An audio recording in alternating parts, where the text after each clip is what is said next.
Hello, this is Miss Candy from TPOT Media. Welcome to Dark Exodus.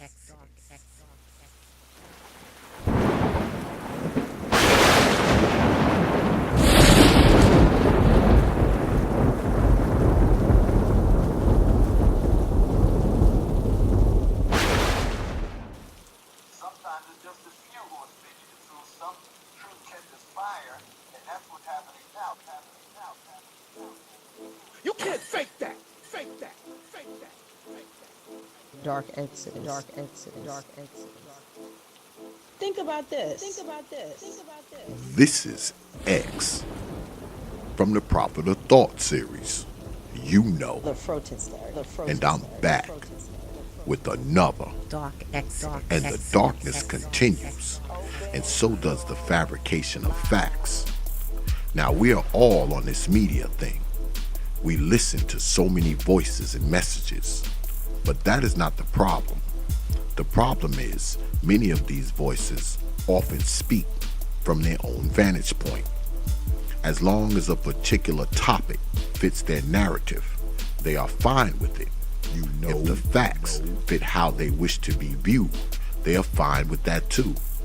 But the minute those facts don't fit their scenario or how they wish to be viewed, those facts are immediately challenged and portrayed as being skewed. People are quick to bring up statistical data, group studies, surveys, citing them from a variety of sources. But if those same sources states data that contradicts their narrative, those very same sources they swore by, now those sources have to be wrong. They must be prejudicial. The numbers are slanted. But how is that? It's almost like a basketball team that scores 150 points and brags about it when they win. But if they lose the game by 2 points, they complain about how the ref cost them the game. It would seem like that is the case. Anything that makes us look like we're winning, we are all for it. But if that very same thing makes us look like we're losing, it's somehow fixed or fraudulent, which to me makes no damn sense. In any game, there will be winners and losers, even in the game of life. Some of us are winners, some of us are losers. That's just a fact. You can't fake that. Fake that. I know it feels great to believe that all of us are these great people. We are all gifted, smart, magical, and of course, full of potential. The truth is, that's not the truth. People will tell you different. I don't know if they have watched too much media, they have watched too much television, or maybe read too many books. Granted, we all have our own perceptions of reality. The problems start when we try to impose that perception of reality on others, especially when that perception can be disproven with facts. But it often appears that we are more concerned with winning the point as opposed to dealing in truth. When that truth makes us look bad or makes it seem like we are wrong in our thinking, I get it.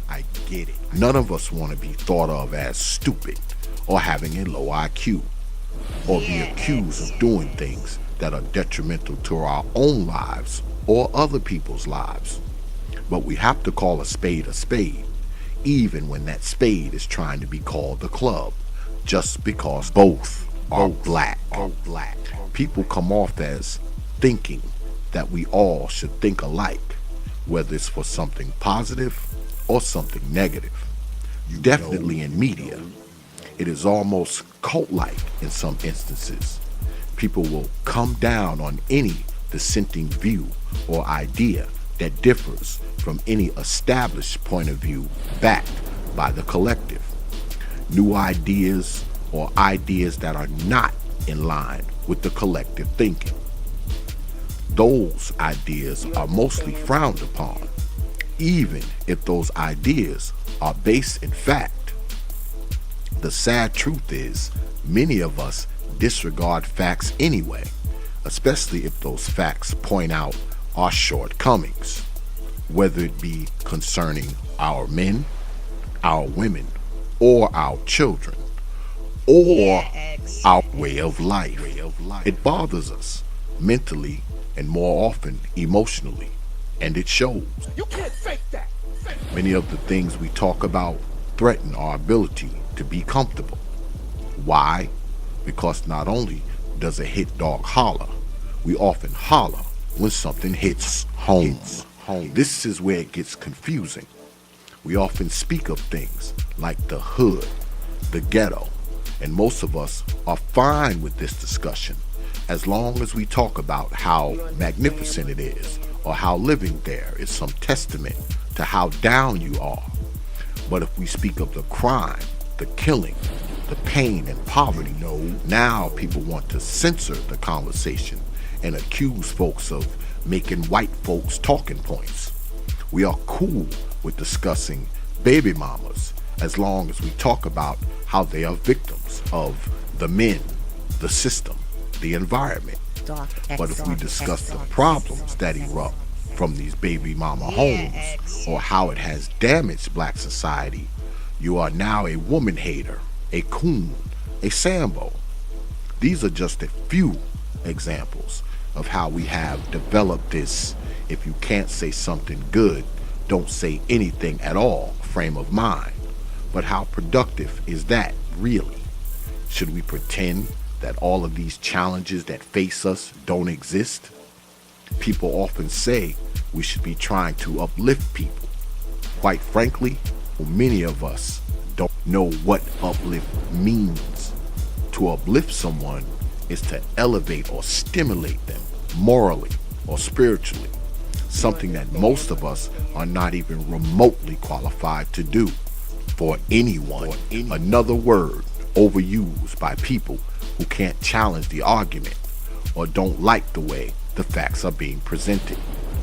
You often hear us talk about where are the solutions, as if any solutions given on media will have any real effect on life. Let us be clear. There were many who came before us who tried to uplift people. There were many before us who gave black people solutions, greater people than us, who had a greater message than us. But we expect some revolution to take place via the internet, a revolution that is fueled by individuals who do nothing for people in real life. Many who are not in a position to do anything for anyone, mainly themselves. No movement will ever be started by folks who live in mama's basement, regardless of how knowledgeable they sound. When you are in the business of organizing lives, you should be starting with your own before you tell us to get our stuff together. Have yours together. I can't tell you about making money while I stand here broke. I can't tell you about buying a house while I stand here homeless. We have to be living what we tell others to live. It's hypocritical and disingenuous to be telling people to do things we are not doing, folks, because You can't fake that. saying we are doing it is not the same as doing it, just like pretending to be doing it is not the same as actually doing it. That's pretty close to lying.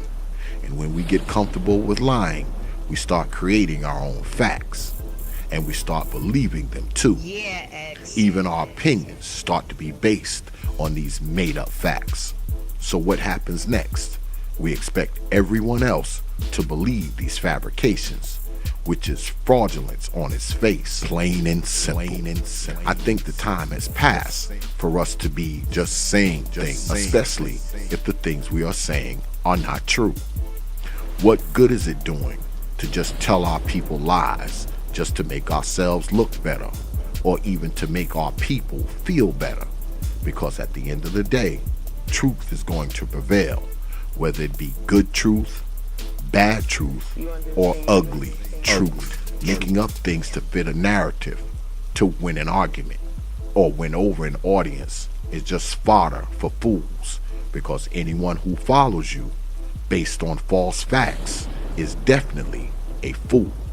And not only that, you will have to continue to fabricate facts. Because once you start to tell the truth, those same people who believe the lies you told all this time will now call you a liar. What irony are falsehoods being mistaken for facts, are facts being seen as falsehoods. But this is the price we pay for fraudulent fabrication. Facts and truth stand on their own merits. And like my man has been saying all throughout this video, You can't fake that. Fake that. Fake that. Dark Exodus. Open your mind.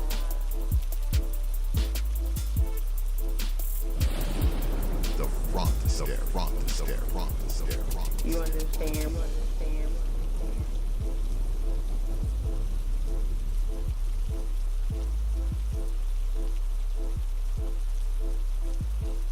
Dark Exodus. You can't fake that, X. Yeah, X. Open your mind. Only from TPOT Media. Open your minds.